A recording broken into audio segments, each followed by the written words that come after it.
Just such a fun weekend if you're a bettor for sports, even if you're not a bettor. To me, of course, I love football.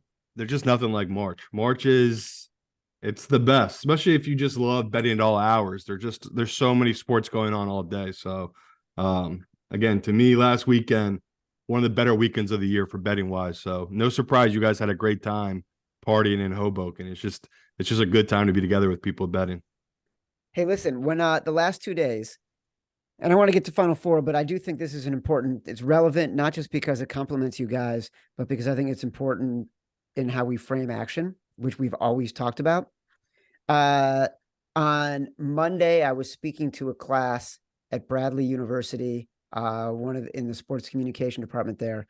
And one of the students who was a huge action fan, was talking about, how much they love the content and they love the talent. And they were talking about Stuckey. And they said, you know what I love about Stuckey?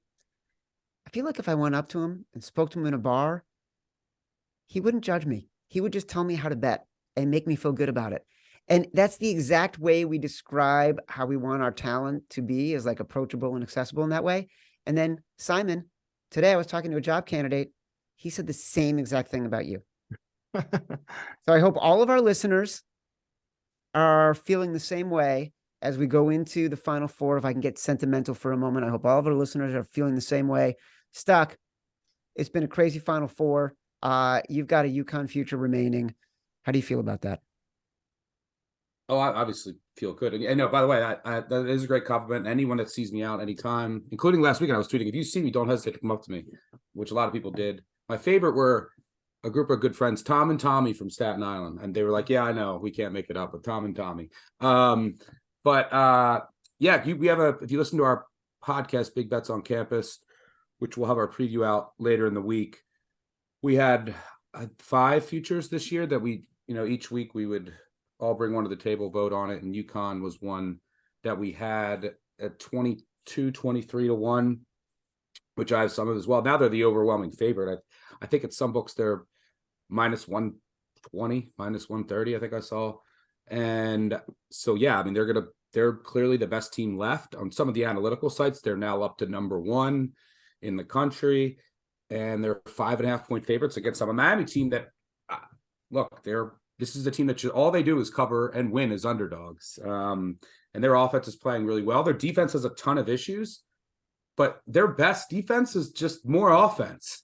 And that they're just putting 90 up on everyone. It's pretty crazy. But this is what I tell everyone that asks me. I mean, the question that I get most frequently by far is, hey, I have this future. What should I do? How do I hedge? Well, a lot of times people ask this way too soon. Like, you usually can't hedge a future in the Sweet 16. You got to wait. It adds up quickly if you do the math. But the thing I always tell people is, look, if you're not doing this, even if you are doing this professionally, if you're doing this recreationally and it's not going to change your life, the right answer is usually let it go. Now, you want to ask yourself, why did you place it in the first place? What were you expecting? Did something change, right? Was there an injury? Do you not like the matchup? In that case, maybe you want to hedge a little. Is it a ton of money and it'll help you? These questions I ask, I'm going to sound like a financial advisor, because that's really, I have to find out so many things. What's your risk aversion level? What's your financial situation? What will this money mean to you? So I get it if you want to just, betting, a lot of it is like staying mentally stable. So if you want to put a little bit on something just to make sure that you return your initial amount, that's fine. Now, one thing that I do like to do at times, based on what I make the number, is go for a middle. So like UConn's going to be a 5.5, 6-point favorite here. If you want to take a little bit off and you have a UConn future, you could take Miami plus 5.5, plus 6, and you can, for the amount that you bet the future on, and you can hope that UConn wins, or, if they blow them out, fine, you lost 1 unit of your potential, whatever, 22, 23, but there's a chance that UConn could win between 1 and 6, and then you're winning both, and then UConn is still moving on. But for the most part, usually just let it ride. People get too wrapped up in wanting to hedge, and especially way too early in college basketball in the NCAA tournament. So whatever I have on UConn, I'm just letting it ride. And, maybe in the final, I'll try for a middle, but for now, I'm just letting it go. And hopefully they can keep making shots, because if they look how they've looked so far, no one's stopping them.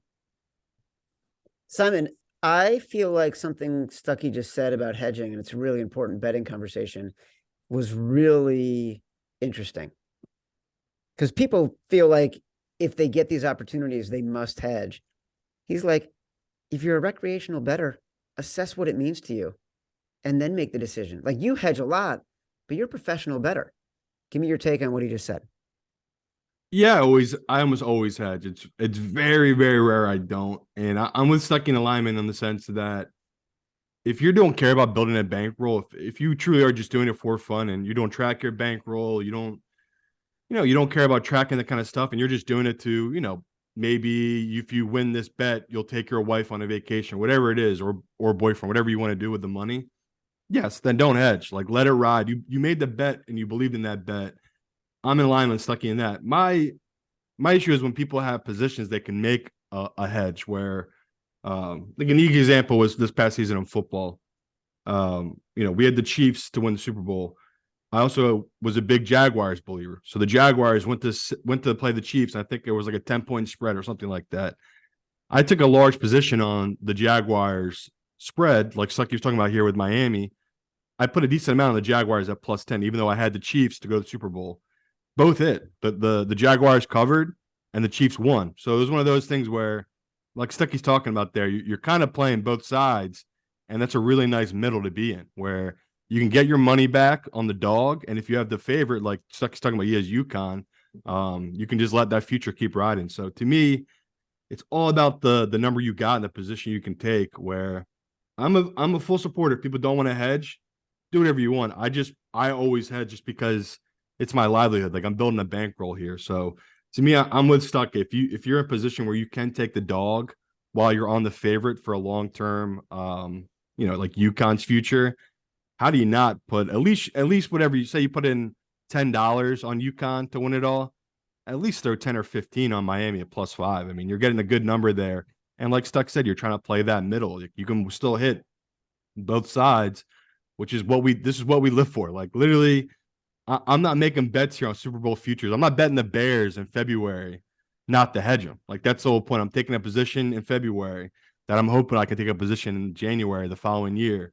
That's just how I view it. So I think Stucky really nailed on the head there. You got to ask yourself, what are you doing this for? Are you doing this for fun, or are you trying to learn and build a bankroll? So to me, like Stuck talked about, you got to ask yourself these kind of questions before you even start thinking about making a hedge or doing a different play. Yeah, Well, if right you're doing now, if you're doing a more serious, by the way, sorry, Chad, it's just you're probably not going to be asking me what to do.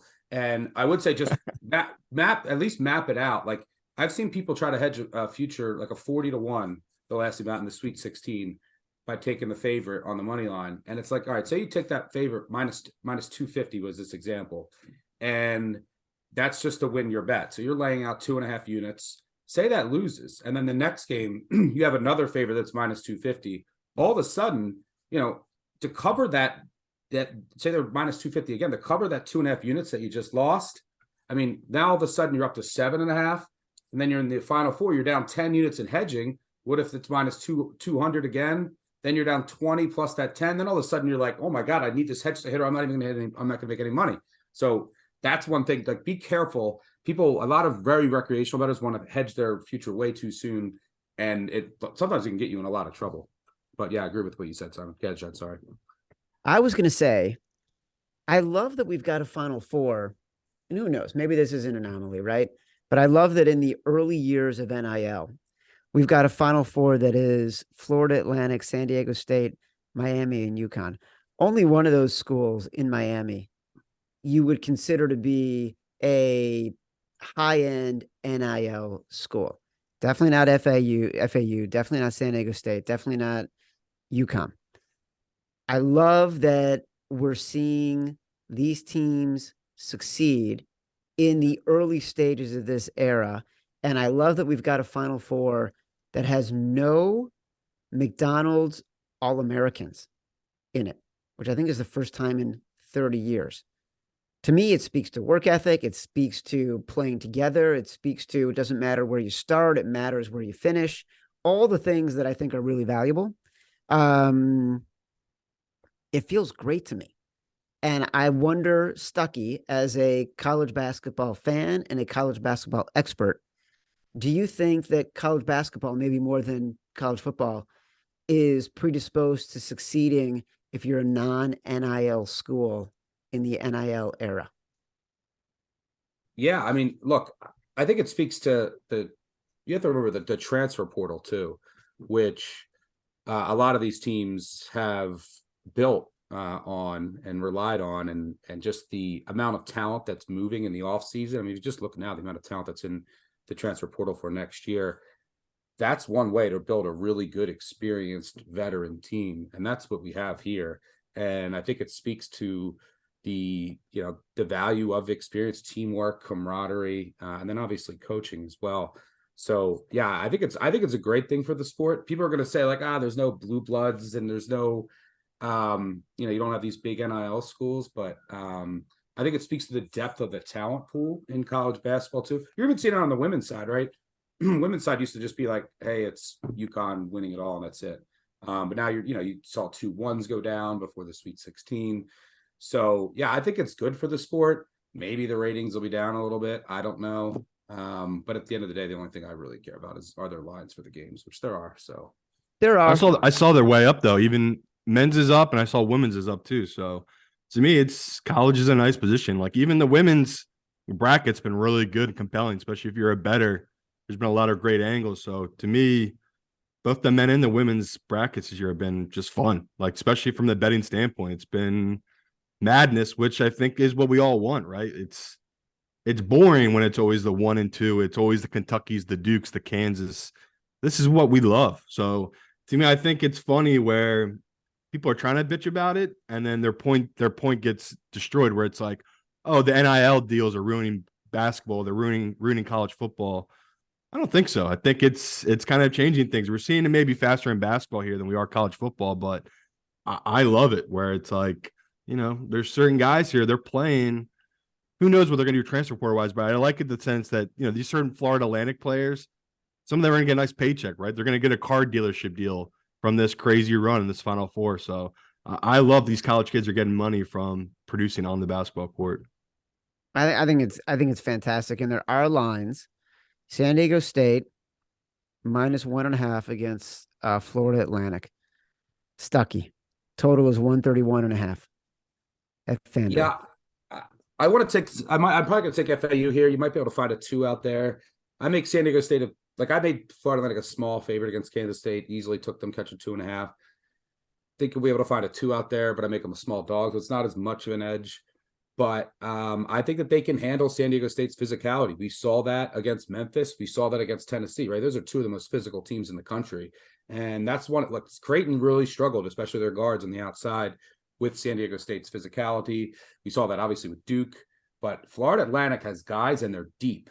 And San Diego State, all credit to them. Their defense has been amazing. I love their coach, Brian Dutcher, who's a great game planner. Their defense is incredible, especially in the paint, and then their length. They just get out and help on every 3, but no one can hit a 3 against them. I mean, nobody. And open 3s, contested 3s, they've certainly benefited from some shooting luck. Now, granted, for the season, teams have only hit 27% from 3, but during their tournament run, teams are 16 of 94 from 3, and you're not playing bad teams in the tournament. So, and Florida Atlantic hasn't really got hot from 3 yet, which is the crazy thing. And they're they're top 50 in the country in both 3-point rate and 3-point percentage. So, and they just have got like San Diego State's one of the reasons they have a great 3-point defense. Well, there's a couple, but they help extremely well. They're extremely long. So just every shot feels contested, but they're also great game planners. And Dutcher is just a great schemer. So if you have 1 or 2 guys, which a lot of teams do, it's just 1 or 2 guys that are going to kill you from 3. Like the scout is there and they're just not letting them get open shots. But Florida Atlantic usually plays with 4 out, 4 guys, and then a couple of guys on the bench. They have 7 or 8 guys that average at least 8 points per game. 4 guys who could shoot. So you can't key on any one of them. And they move the ball extremely well. So yeah, I think that they can create some mismatches here. And there's part of me thinks that, look, someone's going to eventually hit some 3s against San Diego State, and this would be the perfect team to do it. And you can't key on any one guy. So yeah, I'm leaning FAU once again. I've been riding them lately. I'll probably be on them once again. Need a 2 though. Need a 2.5, which I think we'll be able to find out there. Now, I had a pro talk to me that he thinks the FAU and men's championship is still too high. They're still plus 550 right now on FanDuel. You agree with that, or do you think that's priced right? Because to me, I get where he's coming from. Where they're only minus 1.5. I just wonder what the line would be against them, or Connecticut or Florida, Miami, obviously. I So make them a favorite over Miami, so they'd be a wow. favorite over Miami.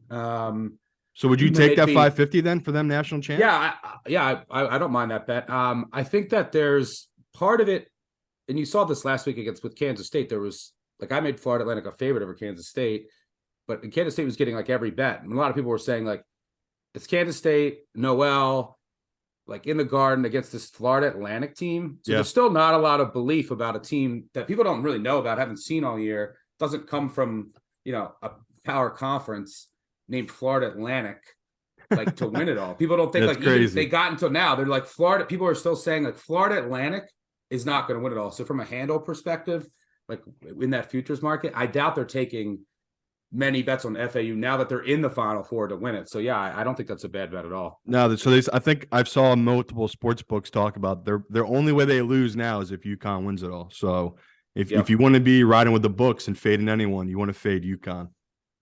Yep. You know what's interesting? So Florida Atlantic, Stucky, you got them as you think they can beat San Diego State. Simon, you've got wise guys talking about it plus 550. Stucky, you say they'd be favored over Miami. Yep. You're this Florida one point coach. favorite for what it's worth. 1.5 point favorite. Yeah. They're competitive, clearly. Dusty May, he's going to get a job offer to go somewhere. But if you're Dusty May and you win a title at Florida Atlantic, what do? Because the reason you leave a place like Florida Atlantic is because you say, I can't win a title there. And yet all of a sudden you do it. What's the job that you take after that? I hear Kentucky might be looking for a new head coach. I mean, you take it for the money in your family. The Florida Atlantic's not going to pay him. No, of course. As much as but someone what else. is the job? Yeah, it's going to be a bit like a Kentucky maybe one day. But yeah, he started at FAU he's Indiana from Indiana, I think. He started FAU Indiana manager. Yep, in 2019, and he cried when he took the job and he saw the facilities, and he said he just ruined his career. And he was like, I've just committed career suicide, because he took the job before he saw all the facilities and he saw how dire the situation really was. And he was like, I'm never going to be able to build a really good team here. And now he's in the Final Four, which that's amazing. Just an insane story if he then were to win it all. But it'd be wild. I mean, look, we had Butler, look how close we were to have Butler winning it all. 10, whatever that was, against, if that shot went in, Gordon Hayward's shot went in. Gordon Hayward. If Florida Atlantic wins it all with this Final Four, I wouldn't be completely shocked. But yeah, you're right. I mean, he'd be an absolute legend there. They try to give him as much as they possibly could. I'm just not sure if they could compete money wise with some of the big boys out there. But yeah, what a story it would be. I was gonna say, trying to wrap your brain around a final of FAU versus Miami is it's just wild to think about. It honestly is. What about the Miami game, Stuck? It's the Huskies, 35 minutes from my house, minus 5.5 against the Miami Hurricanes. Yeah, I mean, look, Connecticut is playing extremely well. They're on the other end of the spectrum of San Diego State opponents. They can't miss a three. Which, now look, they don't need to hit threes, but because they're so good inside. But I assume Miami's going to just try whatever they can to try and stop them inside. Now Miami can't defend the post, which is a problem against UConn. But they're going to say, look, UConn, you got to stay hot from three, and UConn's going to have some open looks here because Miami's defense is poor, but their offense is so explosive with their guards, and guards play in March. So I mean, look, if you look at what Miami's done so far. They beat Houston, one of the best defenses in the country. They put up 89. Texas, another one of the best defenses in the country, put up 88. Against Indiana, they put up 85. It doesn't really matter how much you give up if you're going to put up 90 in these games. And so their offense is electric. I make Connecticut a 6.8, 7-point favorite here. Football season will be here before we know it. So around a touchdown favorite. So what's the line sitting at right now? 5.5. 5.5. Yeah, I'm at 6. Let me see. 6.5. 6. Yeah, 6.5, 7. So I would lean Connecticut, have a future. Probably won't bet it. I'm right in line with the total. It's probably going to come down to, if Connecticut is hitting their open shots, because they're going to be able to move the ball here. Miami's going to have to help. Now, if Miami can create turnovers, Connecticut at times has issues with turnovers. But once they get into the half-court set, Miami's going to have to help. And Connecticut's going to get open shots. And if they're just hitting those open shots at a reasonable clip, I think they win this game by 6, 7 plus at least. But if they're not, Miami's going to score. Miami's going to score on anybody. Then it could be a game. So it's a tough proposition because it's like, all right, as long as Connecticut hits their open shots, on one hand, they can do that all the time. On the other hand, they've been doing it a lot. Maybe they're due for an off shooting night in a new venue. I show a little value in Connecticut, not enough to bet it. And then since I have a future, I'll be staying away. Also, we'll be getting into some props over the next couple of days. This is, I'll bet some player props in Final Four weekend, Super Bowl, College Football Championship, and we'll cover some of those on the Big Bets on Campus podcast later in the week. Question from Amp. Would you bet FAU over UConn exact result at plus 850 or just FAU plus 550 to win the title? I think I go plus 850. Plus 850. I show a little value in UConn against Miami. I think is the differentiator there. Yeah. So if you want that sweat, either one works, or maybe just put, if you could always take half your bet and then put half on plus 550, half on plus 850. So I think that's what I would recommend doing. You know what? They say you can't have it all.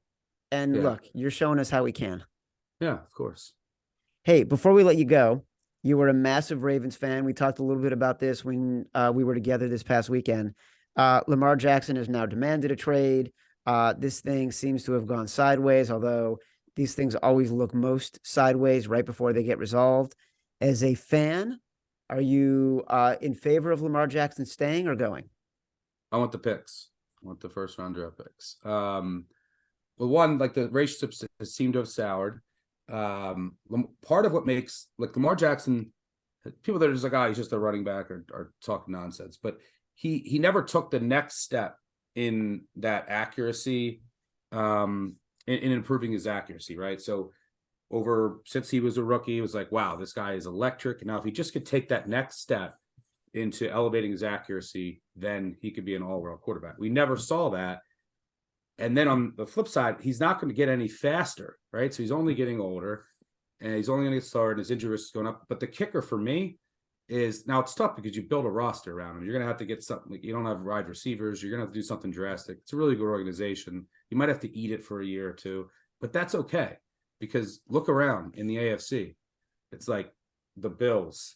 You're in the division with the Bengals. The Chiefs and Mahomes aren't going anywhere. Like, if you're in the NFC right now, it's a different story. But the AFC is a gauntlet right now. So I don't mind just saying, look, there's a ton of elite quarterbacks in the AFC right now, a ton of teams that are in good positions that might not necessarily be that way in a couple. I mean, look at the Bengals. Bengals are going to pay everybody. So I don't mind eating it for a year or two. The relationship soured. He's not going to get any quicker. I haven't seen his accuracy go to an elite level where, it's tough. What are you going to do with the roster? We'll see. Maybe you just roll with Huntley. Maybe you draft a young rookie, but you're going to have to, you build a whole offensive scheme around. The other thing is the rest of the league has kind of figured out what the Ravens want to do. And your ceiling is kind of lowered, especially when you get to the playoffs and teams can scheme against it. So yeah, I want the picks. I want the picks. And plus, whenever you pay a quarterback, it's going to hurt the rest of your roster. And you want to just try and get to a point where you aren't paying a quarterback that much, and the rest of your roster is there, and then that's your window. So I'm for the relationship's over. Give me the picks. Simon, I think he said it all. Yeah, and I kind of heard these rumors a week ago, and whatever it was Sunday, I kind of heard that Lamar had reached out to their team from a guy that's a good source for the Ravens. I literally came on the show and talked about it. I think I even greened that deal I talked about. That's why I took the Browns at 400 plus 400. think they're down now to 3-1. That's what you want to do as a pro. You want to kind of get ahead of the news cycle and what the media knows. And I feel a little lucky there in the sense that, Lamar, I agree with a lot with Stuckey said. My biggest issue with Lamar right now is kind of his maturity level. I just every way he's handled this, even not coming back for their postseason push because he didn't want to get hurt before doing a new contract. All of it, it's been so me in one of the biggest team sports we know. So I get why the fans are kind of sick of it. I get why the organization's kind of burned out on them. It's a really sticky situation, but at the same time, if I'm a team like the Jets, or if I'm a team, again, the Atlanta thing that will never make sense to me, or there's these teams that just haven't had a quarterback that, there's opportunity there. So I get why people are coming from. You should go to San Fran. You should go to San. Why, they never come up with a conversation. But that would be. What would Shanahan? What would Shanahan crazy. do with him? But Lamar says that the Ravens didn't offer him what he's worth. They placed a non-exclusive franchise tag on him. That means that whoever wants him, if the Ravens wanted him, they'd have to match it. So that allowed him to go get his market value. So yeah, I think the relationship is just soured too. So that also, even if they did solve it, that could also pop up and cause issues in the future. So I think it's just a lot of resentment. That's what it feels like. Yeah. Resentment. It's time to move on, I think. Well, listen, I think it's time for all of us to move on from this podcast. I gotta save my voice for the rest of the week. For Stuckey, for Simon Hunter, I am Chad Millman. This has been the Favorites Podcast from the Volume Podcast Network. Download us from Apple Podcasts, from Spotify, wherever you get your podcasts. Rate, review, subscribe, leave us 5 stars, say whatever you want. Feedback is a gift. Don't forget, subscribe to the Favorites Podcast. Press the button for the favorites. Till next time. Love you.